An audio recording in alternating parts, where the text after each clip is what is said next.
Hello everyone, welcome back to my channel regarding the football laws.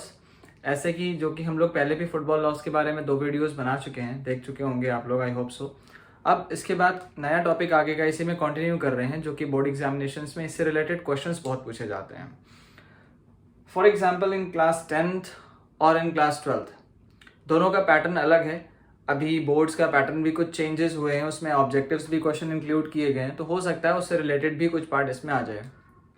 आगे की videos में हम वो भी डिस्कस करेंगे कि कौन कौन से क्वेश्चन किस बेसिस पर एमसीक्यूज में दिए जा रहे हैं और उसका फॉलोइंग पैटर्न क्या है। ठीक है, तो अभी बात करते हैं फुटबॉल से रिलेटेड ड्यूटीज ऑफ रेफरी के बारे में, that is for game of football. See, duty से पहले मैं बता दूं रेफरी कौन है।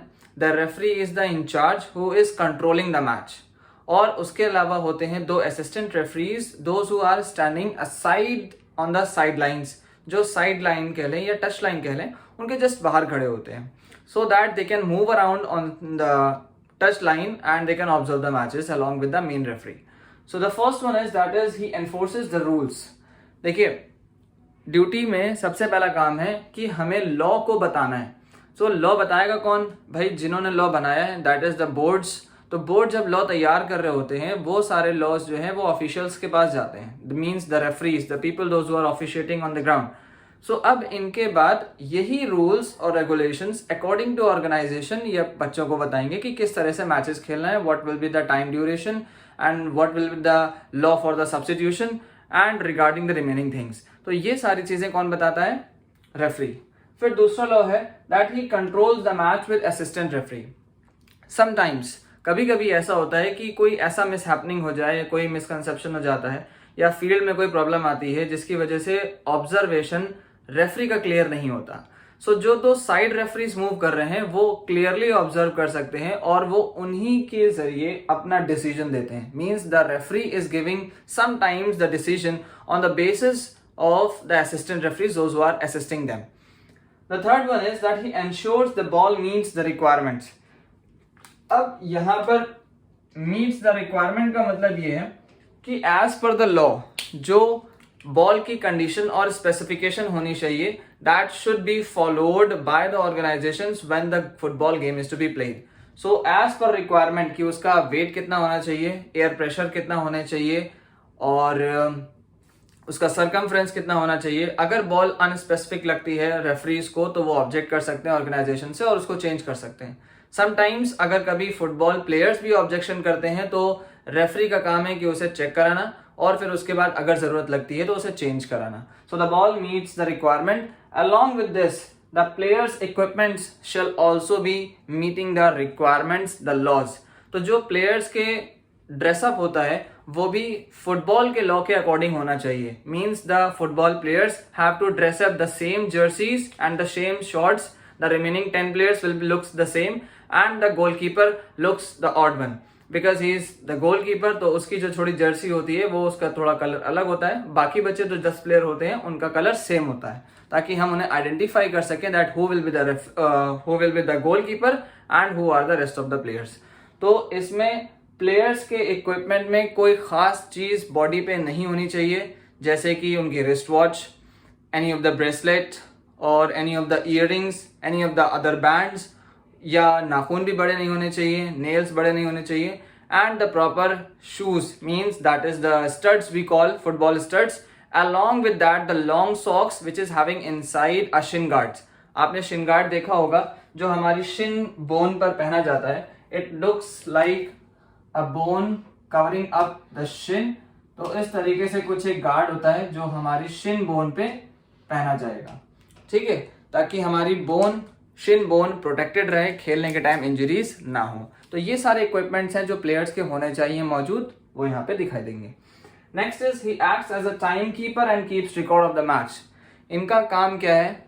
एक स्टॉप वॉच लेके चलना साथ में, या एक डिजिटल वॉच लेके चलना कि मैचेस को कब स्टार्ट करना है, उसका टाइम रिकॉर्ड करना है, किस टाइम पे कौन सा गोल हो रहा है ये भी रिकॉर्ड करना है, the which player he is scoring a goal ये भी रिकॉर्ड करना है, at what time the ball is in condition of out of the play and what time it is in the condition of in play. All these things have to be recorded by the referee.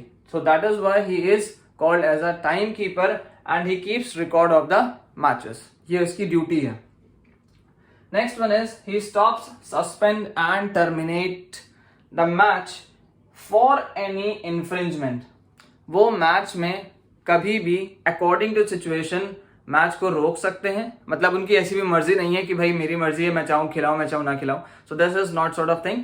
मतलब ये कहने का कि कोई ऐसी miss happening हो जाए या कोई ऐसी कंडीशन आ जाए जिसकी वजह से उन्हें मैच रोकना पड़े. सपोज किसी के हार्ट अटैक हो जाए, अचानक से गिर गया, मैच रोकना पड़ेगा.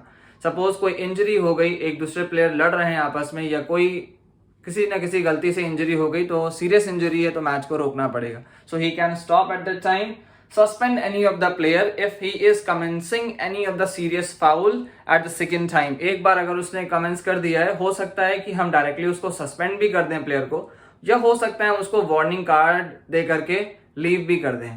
ठीक है, तो he is having that right. And last one that is terminate. अगर बहुत ज्यादा मिसहैपनिंग है टीम के अंदर, वल्गैरिटी है, अब्यूजिंग है, या the players are infringing the laws, means violating the laws, breaching the laws. यहाँ पे infringement जो वर्ड लिखा है मैंने, इसका मतलब ये होता है that the players are breaching the laws. वो सही से लॉस के अकॉर्डिंग खेल नहीं रहे हैं तो हम उनको बंद भी करा सकते हैं. This is the power of referee. Next is he allows play to continue until the ball is out of play in his opinion. कभी कभी ऐसा होता है कि प्लेयर आपस में बॉल खेलते टाइम लड़ जाते हैं, पैर फंस जाता है, गिर जाते हैं, and they try to befool the referee. उनको धोखा देने की कोशिश करते हैं कि मेरे पैर में चोट लग गई, रोने गाने लगते हैं गिर पड़ के साइड में. आपने बहुत सारे मैचेस में देखा होगा. बट कभी ऐसा सीरियस भी हो सकता है और कभी ऐसा बिफूल करने के लिए भी हो सकता है. So if the referee thinks that it is fine, ये कंडीशन है प्ले करने की, तो he will just raise his hand to say that the play is on, खेल रुका नहीं है. तो वहां पे कंडीशन बॉल इनकी ही रहेगी. मतलब the game is going on, we can not stop the game. Player चिल्लाते रहे, अरे ये रेफरी आप क्या देख रहे हैं, उसने हमारे प्लेयर को इंजर्ड कर दिया एंड ऑल दैट, उससे उन्हें कोई फर्क नहीं पड़ता. He just goes on for continuation of the game. आपको खेलना है तो खेलो, नहीं किनारे पड़े रहो, हमसे मतलब नहीं है. Next is he punishes more serious offences. Sometimes any of the offences happen by any of the team player, he goes for the punishment. The punishment can be a warning sort of. The punishment can be a suspension sort of, means वो किसी भी player को बाहर कर सकते हैं, एक match के लिए भी बाहर कर सकते हैं, उस पर्टिकुलर टाइम पीरियड के लिए भी बाहर कर सकते हैं, या फ्यूचर टाइम पीरियड के लिए भी बाहर हो सकता है कि वो लीग में ही नहीं खेलेगा अगर बहुत ज्यादा सीरियस ऑफेंस उसने कर दिया है. तो किसी भी तरीके का अगर ऑफेंस रेफरी को लगता है कि ये बहुत ज्यादा सीरियस है तो वो पर्टिकुलर मैच में उस प्लेयर को बाहर भी कर सकते हैं. The next is he starts and restarts the match. Actually ये point पहले होना चाहिए था, but I remember the last that he is only having the power to start the match. After a toss, when the ball is kept on that center point, center circle, the ball is to be kicked off. तो इनकी whistle के बाद ही match start होगा. अब match start होने के बाद in between any of the time the goal has been scored up, then he has to take the ball again back on that center spot and he is going to blow the whistle so that the match can be restart. और अगर कहीं पर कोई player injury हुई है, कोई foul हुआ है, कोई ऑफेंस हुआ है, या ball out of the play हो गई है, तो जहां से भी ball out of the play होगी वहां से वापस लेकर के मंगवाएंगे वो, ठीक, और उसके बाद ही उसी जगह से मैच को प्ले कराएंगे. So this is the start and restop the match. Now we are going to proceed with the next video regarding the duties of assistant referees. तो भाई असिस्टेंट रेफरीज वो रेफरीज होते हैं जो साइड लाइन्स में होते हैं. चलिए देखते हैं उनकी next video just after it.